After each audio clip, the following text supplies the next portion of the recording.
15వ అధ్యాయం 21వ వచనంలో ఒక మాట, మూర్ఖత సంతోషము, వివేకం గలవాడు చక్కగా ప్రవర్తించును, ఆలోచన ఉపదేశం వ్యర్థమగును.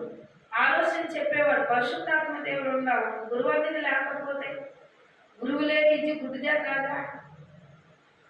గురువులే ఇచ్చి గుడ్డిదే. నేనే చదువుకుంటానంటే దీంట్లో గవర్నమెంట్ తెలియక ముందు అదే మాస్టారు ఏ పూట కాకుండా పాఠం చెప్తే దాన్ని బట్టి సంవత్సరం ఒక క్లాసు నడుపుతుంది.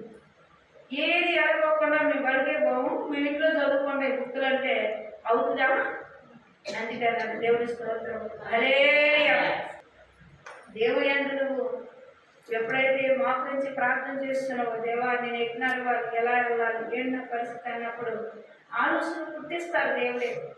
నువ్వేం చేయాలనేది దేవుడు నేర్పిస్తాడు. దేవుడి స్తోత్రములు. హల్లెలూయా, హల్లెలూయా. కొంచెములు ఈ రెండు యెహోవాకు హేయములు. బాలుడు సహితమును తన నడవడి శుద్ధి ఉన్నదో కాదో, యథార్థందో కాదో తనక శ్రేష్టములలో తెలుసు చేయను. వినయగల చెప్పి చూడగల కను ఈ రెండు యెహోవాకు కలగజేసినవే.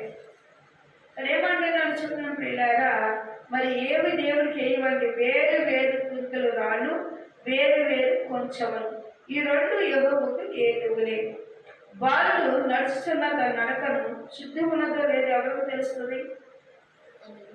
తల్లిదండ్రులకు తెలుస్తుంది. వారి పిల్లగాడు పెరుగుతూ ఉంటుంటే ఇది ఒక 10th క్లాస్ చదవడానికి వయసు వచ్చింది. 10th క్లాస్ కానీ యవనస్తుడు ఎప్పుడు అవుతాడంటే 10th క్లాసే లెక్క. 10th లోకి వచ్చేసరికి ఆడు జుట్టు ఎప్పుడైతే పైకి పక్కకి వెళ్తుంది, ఆడ ప్రదేశం ఎందుకు పక్కకి వెళ్తుంది అంటే పిల్లరా అప్పుడే స్టార్ట్ అవుతాయంట లోపల నుంచి కోరికలు, ఆలోచనలు. తెలుగులు మరి లోకాస్తులు అతని మీదకి నడుస్తూ ఉంటాయి. అప్పుడు ఎవరు చూస్తారు? తల్లి చూస్తుంది.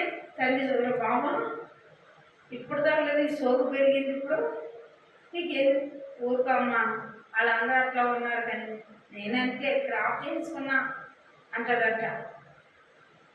మరి అదే ఎందుకు ఆ మాట అన్నాడు ఒకసారి జ్ఞాపకం చేసుకో.